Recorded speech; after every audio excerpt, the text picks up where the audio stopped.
বঙ্গবন্ধুকে যুদ্ধাপরাধী অপবাদ দিয়ে খবর ছেপেছে। এর তীব্র প্রতিবাদে আমরা পার্কিং লটে ঠিকানা পত্রিকা পুরাবো। আপনারা আমাদের সঙ্গে যোগদান করুন। বঙ্গবন্ধু নাকি রাজাকার ছিল, যুদ্ধাপরাধী নাকি বলছে? যুদ্ধ করে যারা ছিল, রাজাকার ছিল, তারা বলে বঙ্গবন্ধু নাকি রাজাকার ছিল। ধিক্কার যাক, আমাদের ধিক্কার।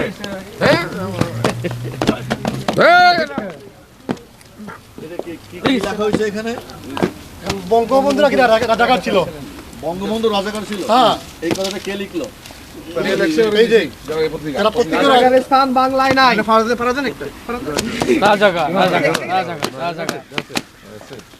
Thank you very much guys, thanks a lot. ব্যাপারটা হচ্ছে যে কোনো খবর ছাপাইতে পারেন আপনি? অবশ্যই মানে এই ঘটনাটা কথা নাই, যদি কেউ দিয়েও থাকে, হ্যাঁ, যদি কেউ দিয়েও থাকে, এটা ঠিকানা উচিত ছিল সেন্সর করা। না ব্যাপারটা হচ্ছে এরকম, ব্যাপারটা হচ্ছে এরকম, নীতি আর আদর্শ অলওয়েজ 1+1=2, এটা এক হতে পারে না। সেই ক্ষেত্রে সংবাদ হতে হবে সুস্থ এবং তথ্যবহুল এবং প্রমাণ সাপেক্ষ।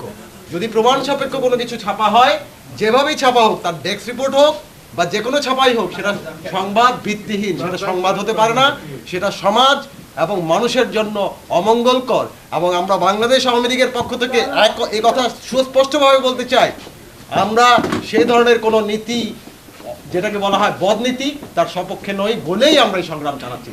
জয় বাংলা।